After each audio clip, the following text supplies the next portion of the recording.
ಧನಂಜಯ ಸರ್ಜಿ. ಧನ್ಯವಾದಗಳು ಮಾನ್ಯ ಸಭಾಪತಿಗಳೇ.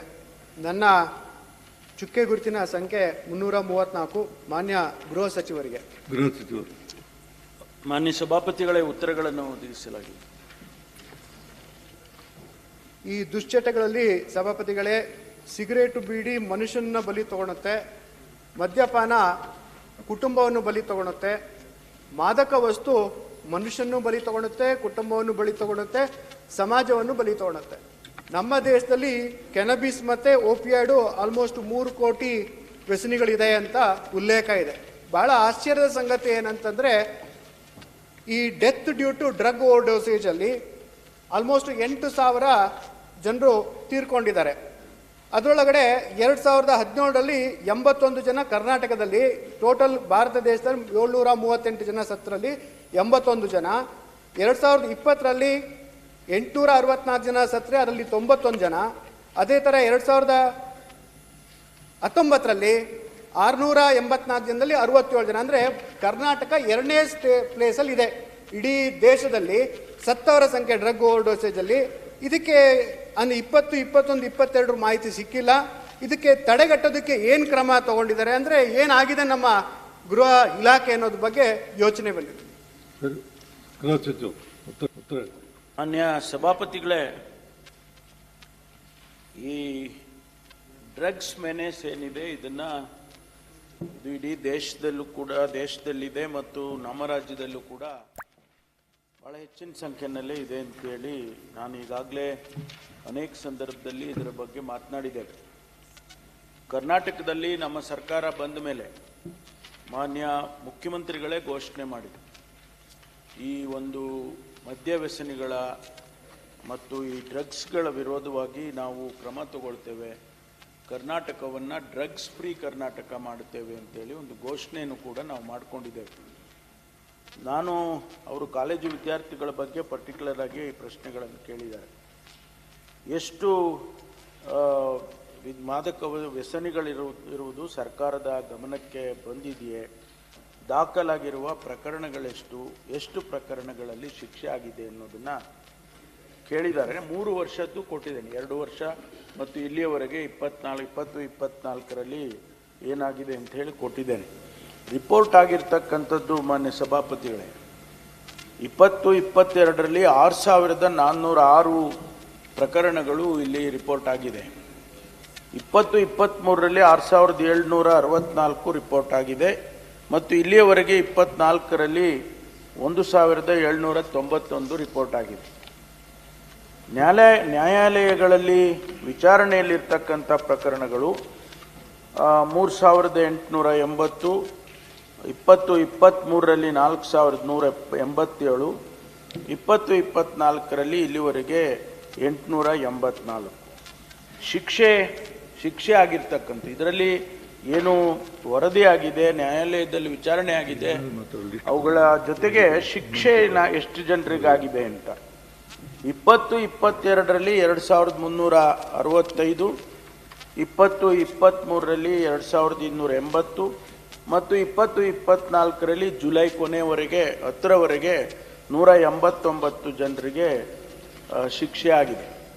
ಇದ್ರ ಜೊತೆಗೆ ನಾವು ಈಗ ಅವ್ರನ್ನ ಅರೆಸ್ಟ್ ಮಾಡಿರ್ತಕ್ಕಂಥದ್ದು, ಬಂಧಿಸಿರ್ತಕ್ಕಂಥ ಆರೋಪಿಗಳ ಸಂಖ್ಯೆ 2022ಕ್ಕೆ 6,164 ಮತ್ತು 2023ರಲ್ಲಿ 6,267 ಮತ್ತು 24 ಜುಲೈ 10ರವರೆಗೆ 1,179 ಜನರನ್ನು ಅರೆಸ್ಟ್ ಮಾಡಿದ್ದೇವೆ. ಇದರ ಜೊತೆಗೆ ನಾವು ಇದನ್ನು ಭಾಳ ಗಂಭೀರವಾಗಿ ತೆಗೆದುಕೊಂಡಿದ್ದೀವಿ. ಮಾನ್ಯ ಸಭಾಪತಿಗಳು, ಅವೇರ್ನೆಸ್ ಕ್ರಿಯೇಟ್ ಮಾಡಬೇಕು. ಈ ವಿದ್ಯಾರ್ಥಿಗಳಿಗೆ ಸಪ್ಲೈ ಮಾಡ್ತಕ್ಕಂಥವ್ರು ಯಾರು ಪೆಡ್ಲರ್ಸ್ ಇದ್ದಾರೆ ಅವ್ರ ಮೇಲೆ ಅರೆಸ್ಟ್ ಮಾಡೋದು, ಅವ್ರ ಮೇಲೆ ಕ್ರಮ ತಗೊಳ್ಳೋದು ಅದು ನಡೀತಾನೇ ಇದೆ. ಅದರ ಜೊತೆಗೆ ವಿದ್ಯಾರ್ಥಿಗಳಿಗೆ, ವಿದ್ಯಾರ್ಥಿನಿಯರಿಗೆ ಶಾಲಾ ಕಾಲೇಜುಗಳಲ್ಲಿ ಅವರಿಗೊಂದು ಅವೇರ್ನೆಸ್ ಕ್ರಿಯೇಟ್ ಮಾಡಬೇಕು ಅಂಥೇಳಿ ನಾವು ಒಂದು ದೊಡ್ಡ ಕಾರ್ಯಕ್ರಮನೇ ಹಾಕ್ಕೊಂಡಿದ್ದೇವೆ. ಅದರಲ್ಲಿ 2,409 ಶಾಲಾ ಕಾಲೇಜುಗಳಲ್ಲಿ ಸುಮಾರು 3,95,000 ವಿದ್ಯಾರ್ಥಿಗಳಿಗೆ ಡಿಸೆಂಬರ್ ತಿಂಗಳಲ್ಲಿ ಪ್ರೋಗ್ರಾಮ್ಸ್ ಮಾಡಿದ್ದೇವೆ. ಡಿಸೆಂಬರ್ 23ರಲ್ಲಿ. ಈ ವರ್ಷ ಈ ವರ್ಷ ಇನ್ನೂ ಹೆಚ್ಚಿನ ಸಂಖ್ಯೆಯಲ್ಲಿ ಸುಮಾರು 3,600 ಶಾಲಾ ಕಾಲೇಜುಗಳಲ್ಲಿ 5.5 ಲಕ್ಷ ವಿದ್ಯಾರ್ಥಿಗಳಿಗೆ ನಾವು ಅವೇರ್ನೆಸ್ ಕ್ರಿಯೇಟ್ ಮಾಡಿದ್ದೇವೆ. ಮೊನ್ನೆ ಕಳೆದ ತಿಂಗಳಲ್ಲಿ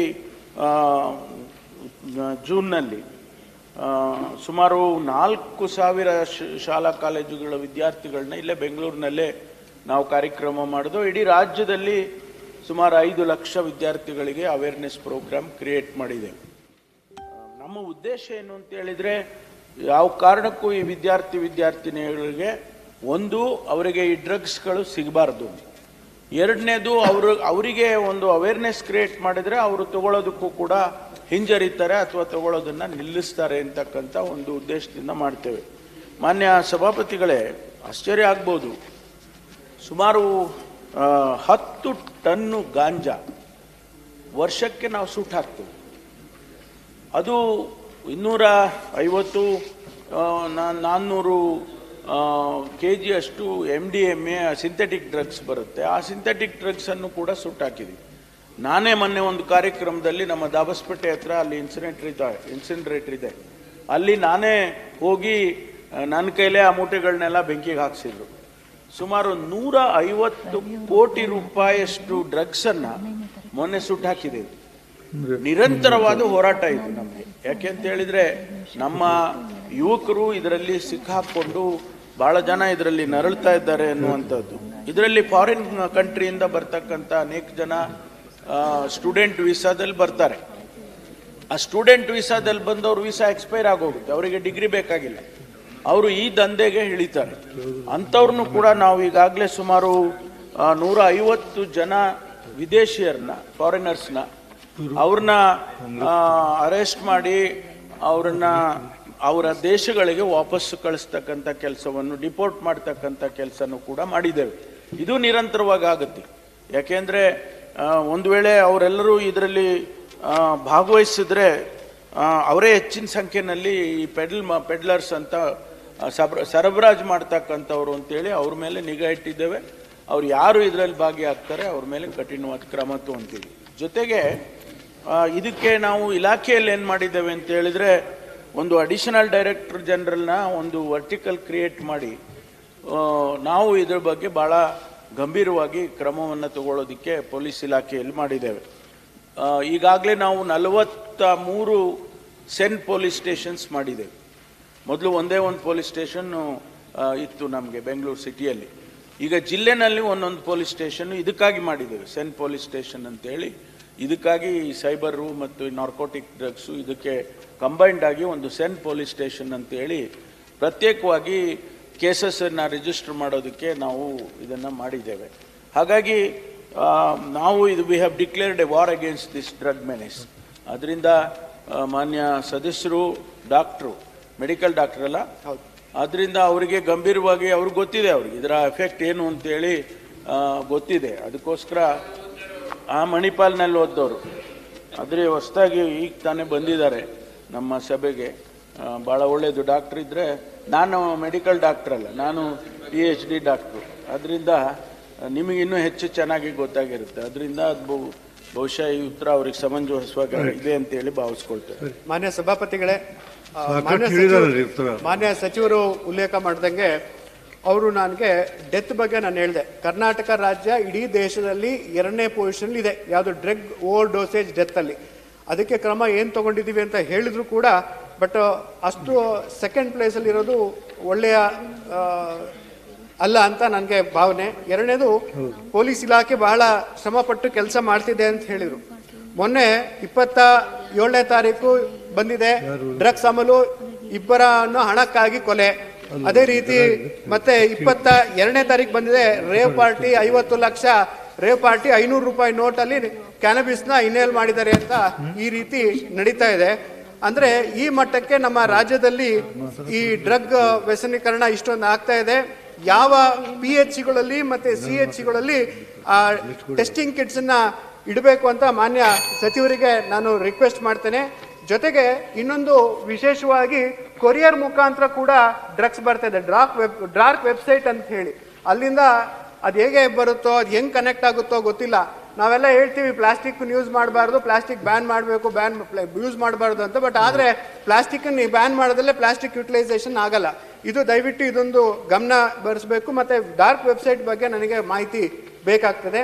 ಮೂರನೇ ಕ್ವಶನಿಗೆ ಮಾನ್ಯ ಸಚಿವರು ಹೇಳಿದರು, ಎಷ್ಟೊಂದು ಕಾಲೇಜುಗಳಲ್ಲಿ ವಿಡಿಯೋಗಳು ವೈರಲ್ ಆಗಿದೆ, ವಿದ್ಯಾರ್ಥಿಗಳು ಡ್ರಗ್ಸ್ ತಗೊಂಡು ಆಮೇಲೆ ಓಡಾಡುವಂಥದ್ದು, ಅದನ್ನ ಫೇಸ್ಬುಕ್ ಯೂಟ್ಯೂಬಲ್ಲಿ ಎಲ್ಲ ವೈರಲ್ ಆಗಿದೆ. ಬಟ್ ಆದರೆ ಈ ನಶಾ ಮುಕ್ತ ಭಾರತ ಅಭಿಯಾನದಲ್ಲಿ 8,000 ಮಾಸ್ಟರ್ ವಾಲಂಟಿಯರ್ಸ್ನ ಪ್ರಿಪರೇಷನ್ ಆಗಿದೆ, 272 ಜಿಲ್ಲೆಗಳಲ್ಲಿ ಆಗಿದೆ ಅಂತ ಉಲ್ಲೇಖ ಇದೆ. ಕರ್ನಾಟಕ ರಾಜ್ಯದಲ್ಲಿ ಎಷ್ಟು ಜಿಲ್ಲೆಗಳನ್ನು ಮಾಡ್ಕೊಂಡಿದ್ದಾರೆ ಅಂತ. ಕೊನೆಯದಾಗಿ ನನ್ನ ಕರ್ನಾಟಕದ ಇದರಲ್ಲಿ ಡಿ ಅಡಿಕ್ಷನ್ ಸೆಂಟರು ಇದೆ ಅಂತ ನನಗೆ ಕೊಟ್ಟರು ಮಾಹಿತಿ. ಲೇಡೀಸ್ ಡಿ ಅಡಿಕ್ಷನ್ ಸೆಂಟರು ಎಷ್ಟಿದೆ ಅಂತ, ಅವರಿಗೆ ಸಪ್ರೇಟಾಗಿ ಡಿ ಅಡಿಕ್ಷನ್ ಸೆಂಟರ್ನ ಒಂದು ಮಾಡೋದು ಉಚಿತ ಅಂತ ನನ್ನ ಸಲಹೆ. ಮಾನ್ಯ ಸಭಾಪತಿಗಳೇ, ಈಗಾಗಲೇ ನಾವು 268 ರಿಹ್ಯಾಬಿಲಿಟೇಷನ್ ಸೆಂಟರ್ಸನ್ನು ಇಡೀ ಸ್ಟೇಟಲ್ಲಿ ಮಾಡಿದ್ದೇವೆ. ಅದರಲ್ಲಿ ಪ್ರತ್ಯೇಕವಾಗಿ ಮಹಿಳೆಯರಿಗೆ ಪ್ರತ್ಯೇಕವಾಗಿ ಅಲ್ಲಿ ಫೆಸಿಲಿಟೀಸನ್ನು ಮಾಡಿದ್ದೇವೆ. ಅದರಲ್ಲೇನೆ ಸಪರೇಟಾಗಿ ಮಹಿಳೆಯರಿಗೆ ಅಂತೇಳಿ ರಿಹ್ಯಾಬಿಲಿಟೇಷನ್ ಸೆಂಟರ್ ಇಲ್ಲ. ಇರತಕ್ಕಂಥ ರಿಹ್ಯಾಬಿಲಿಟೇಷನ್ ಸೆಂಟ್ರಲ್ಲೇ ಮಹಿಳೆಯರಿಗೂ ಕೂಡ ಅವ್ರಿಗೆ ಟ್ರೀಟ್ಮೆಂಟಿಗೆ ಅವಕಾಶವನ್ನು ಮಾಡಿಕೊಟ್ಟಿದ್ದಾರೆ. ಜೊತೆಗೆ ಈ NGOಗಳು, ಪ್ರೈವೇಟ್ ಪ್ಲೇಯರ್ಸು, ಸರ್ಕಾರದ ಜೊತೆಗೆ ಅವರು ಕೂಡ ಕೈ ಜೋಡಿಸ್ತಾ ಇದ್ದಾರೆ ಬೇಕಾದಷ್ಟು. ತಾವು ಹೇಳಿದಾಗೆ ಇದರಲ್ಲಿ ನಮ್ಮ ಪೋಸ್ಟಲ್ನಲ್ಲಿ, ಪಾರ್ಸಲ್ನಲ್ಲಿ ಇದರಲ್ಲೆಲ್ಲ ಕೂಡ ಕಳಿಸ್ತಾ ಇದ್ದಾರೆ. ಅದಕ್ಕೆಲ್ಲ ನಾವು ಕಣ್ಣಿಟ್ಟಿದ್ದೇವೆ, ಅದನ್ನೇನು ಇಗ್ನೋರ್ ಮಾಡಿಲ್ಲ, ಅದನ್ನು ಕೂಡ ನಾವು ಕಣ್ಣಿಟ್ಟಿದ್ದೇವೆ. ಆಮೇಲೆ ಒಂದು ಡ್ರಗ್ಸ್ ಫ್ರೀ ಕರ್ನಾಟಕ ಆ್ಯಪ್ ಅಂತ ಒಂದು ಅಪ್ಲಿಕೇಶನ್ಸ್ ಮಾಡಿದ್ದೇವೆ. ಯಾರಾದರೂ ಕೂಡ ಮಾಹಿತಿ ಸಿಕ್ಕಿದ್ರೆ ಅದರಲ್ಲಿ ಆ ಮಾಹಿತಿಯನ್ನು ಪೊಲೀಸ್ನವ್ರಿಗೆ ತತ್ಕ್ಷಣ ಕೊಡ್ತಕ್ಕಂಥ ವ್ಯವಸ್ಥೆ ಕೂಡ ಇದೆ. ಆಮೇಲೆ ಇದೆಲ್ಲವನ್ನು ಕೂಡ ನಾನು ಭಾಳ ಗಂಭೀರವಾಗಿ ತಗೊಂಡಿದ್ದೇವೆ. ಇದನ್ನು ನಾವು ಸುಲಭನಾಗಿ ಬಿಡೋದಿಲ್ಲ. ಕರ್ನಾಟಕ ಹಿಂದೆನೂ ಕೂಡ ಅನೇಕ ಬಾರಿ ನಾನು ಹೇಳಿಕೆ ಕೊಟ್ಟಿದ್ದೇನೆ. ಕರ್ನಾಟಕವನ್ನು ಅವರು ಯಾರೋ ಹಿಂದೆ ಒಂದು ಸಾರಿ ಹೇಳಿದರು, ಬೆಂಗಳೂರು ಉಡ್ತಾ ಬೆಂಗಳೂರು ಆಗ್ತಾ ಇದೆ ಅಂತ. ಅದನ್ನು ಆಗೋದಕ್ಕೆ ಯಾವ ಕಾರಣಕ್ಕೂ ಬಿಡೋದಿಲ್ಲ. ಕರ್ನಾಟಕವನ್ನು ಉಡ್ತಾ ಕರ್ನಾಟಕ ಆಗೋದಕ್ಕೆ ಬಿಡೋದಿಲ್ಲ ಅಂತಕ್ಕಂಥ ಕಠಿಣವಾದಂಥ ಹೇಳಿಕೆಯನ್ನೇ ನಾನು ಕೊಟ್ಟಿದ್ದೇನೆ. ಅದನ್ನು ಪುನಃ ಉಚ್ಚರಿಸ್ತೇನೆ.